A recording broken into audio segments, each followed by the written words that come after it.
Halo, kembali lagi di channel Sopan di Sukses. Di video kali ini saya akan melanjutkan untuk mereview tools yang luar biasa, yaitu tools konten Gorilla. Di video sebelumnya saya sudah membahas apa itu konten Gorilla, kemudian saya juga sudah membahas beberapa fitur-fitur canggih dari tools konten Gorilla ini. Jadi bagi teman-teman yang belum sempat untuk menonton video yang pertama, silakan bisa teman-teman tonton terlebih dahulu video review produk atau review tools konten Gorilla untuk bagian yang pertama. Linknya bisa teman-teman lihat di deskripsi video ini. Oke, bagi teman-teman yang belum subscribe channel Sopan di Sukses, silakan subscribe terlebih dahulu dan jangan lupa untuk mengaktifkan lonceng atau notifikasi di smartphone teman-teman. Jadi ketika nanti saya update ataupun upload video terbaru, teman-teman bisa langsung mendapatkan notifikasinya. Oke, langsung saja kita lanjut ke review tools konten Gorilla. Jadi saya ingatkan kembali, tools konten Gorilla ini adalah tools berbasis web yang fungsinya untuk mengubah video di YouTube menjadi artikel. Nah, bagaimana caranya? Caranya adalah dengan mengambil subtitle dari video yang kita targetkan, kemudian video tersebut akan diubah menjadi artikel dari subtitle yang kita ambil tadi. Kurang lebih cara kerjanya seperti itu. Nah, di video ini saya akan melanjutkan pembahasan tentang fitur-fitur dari konten Gorilla. Nah, di video sebelumnya saya sudah membahas beberapa fitur ya, mulai dari fitur filter pencarian, kemudian quick convert, kemudian ada find and replace, content spinner, sampai dengan auto fitur image. Nah, kali ini saya akan melanjutkan ke fitur yang berikutnya, fitur-fitur canggih berikutnya, yaitu yang pertama ada social post image builder. Apa itu social post image builder? Fitur ini fungsinya adalah untuk membuat gambar postingan di sosial media. Jadi kita bisa membuat gambar, bisa menambahkan caption, yang kemudian gambar tersebut bisa kita posting di sosial media seperti Facebook. Jadi fungsinya seperti itu, untuk membantu membuat gambar yang kemudian bisa kita posting di sosial media. Nah, ini contohnya seperti ini ya gambarnya. Oke, kemudian fitur berikutnya adalah internal linking. Apa itu internal linking? Internal linking itu adalah link yang mengarah ke artikel lain di blog kita. Jadi link yang mengarah ke blog lain, yang mengarah ke artikel lain di blog kita. Jadi bukan ke link blog lain, ya, tapi hanya di artikel lain di blog kita saja. Itu yang namanya internal linking. Nah, mengapa sih kita perlu menambahkan internal linking? Nah, fungsi dari internal linking ini adalah untuk membuat pengunjung agar bisa lebih lama berada di blog kita karena kita rekomendasikan untuk membaca artikel lain. Jadi, pengunjung bisa lebih lama untuk membaca artikel di blog kita. Fungsinya apa? Fungsinya adalah agar Google itu menilai blog kita itu berkualitas karena pengunjungnya betah untuk berlama-lama membaca artikel di blog kita. Nah, ketika Google sudah menilai blog kita itu berkualitas, maka bisa untuk meningkatkan ranking kita di Google. Jadi SEO kita akan bisa semakin baik. Nah, itu fungsi dari internal linking. Nah, di konten Gorilla, tools konten Gorilla bisa secara otomatis akan mencarikan postingan yang terkait dengan artikel yang akan kita posting. Jadi ketika kita misalkan mengambil ataupun mengubah video di YouTube menjadi artikel dengan tema misalkan reviews iPhone. Nah, kita membuat artikel tentang review iPhone.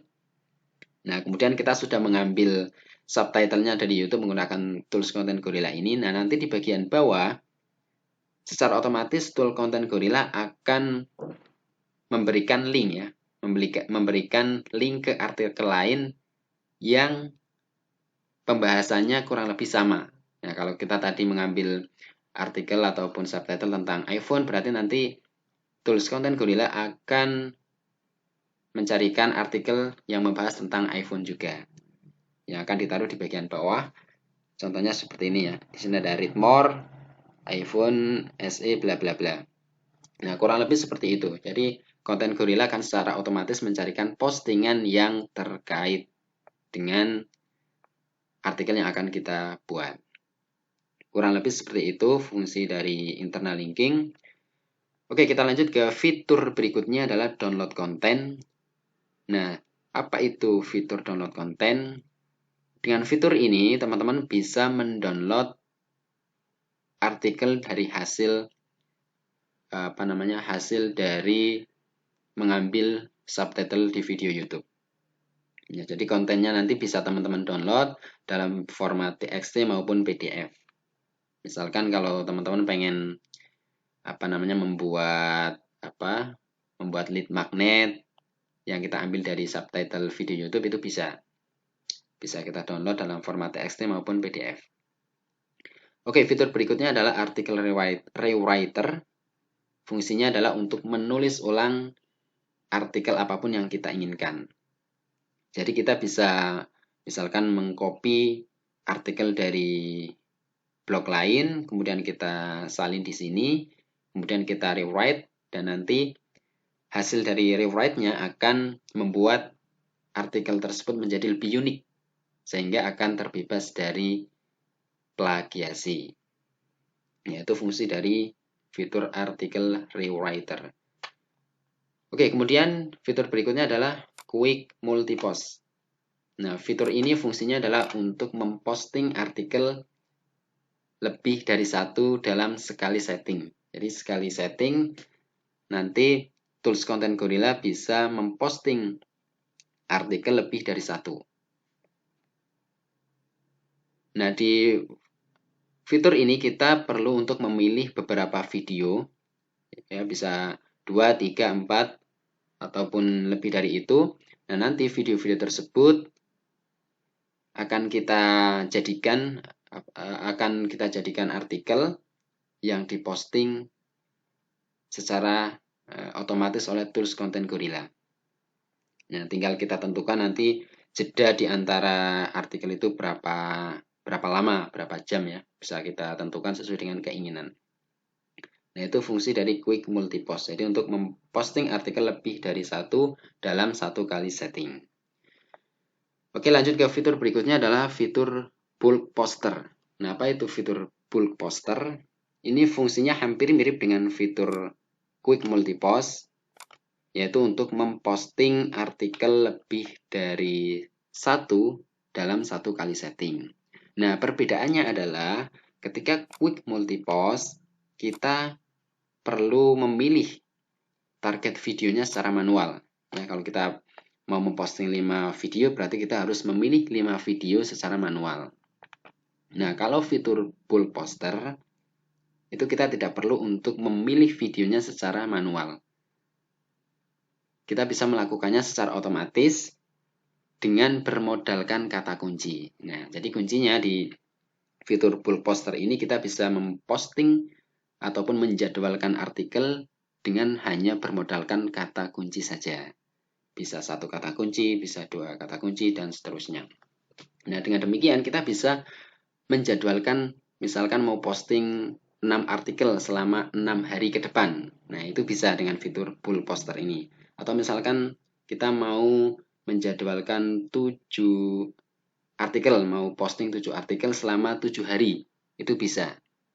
Hanya bermodalkan kata kunci saja.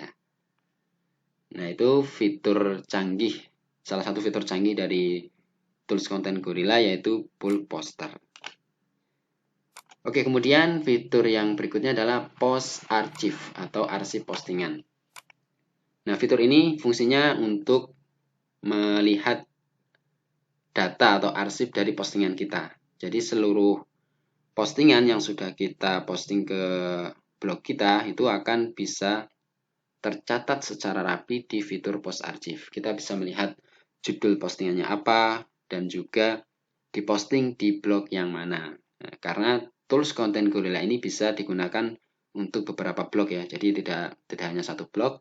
Kalau kita misalkan punya 2 blog, 3 blog, itu bisa. Jadi post archive ini sangat penting untuk melihat daftar postingan yang kita posting di blog mana saja. Semuanya akan tercatat di fitur post archive. Oke, mungkin itu saja fitur-fitur canggih dari konten Gorilla. Jadi di sini kurang lebih ada 17 ya, ada 17 fitur canggih dari konten Gorilla. Kalau teman-teman pengen melihat atau membaca lebih detailnya, bisa langsung teman-teman akses di URL telagadigital.com/cg. Silahkan bisa diakses di situ. Nanti teman-teman bisa melihat secara detail penjelasan dari masing-masing fitur dari konten Gorilla. Baik teman-teman, mungkin itu saja review tentang tools konten Gorilla di video kali ini. Semoga bermanfaat. Saya ingatkan kembali bagi teman-teman yang pengen menggunakan tools konten Gorilla ini, silakan bisa mengunjungi link di telagadigital.com/cg, atau linknya sudah saya taruh di bagian deskripsi video ini. Tinggal diklik saja dan nanti tinggal diikuti instruksinya ya. Kalau misalkan mau menggunakan, bisa langsung klik download sekarang di web tersebut. Oke, terima kasih, semoga bermanfaat. Sampai jumpa di video berikutnya.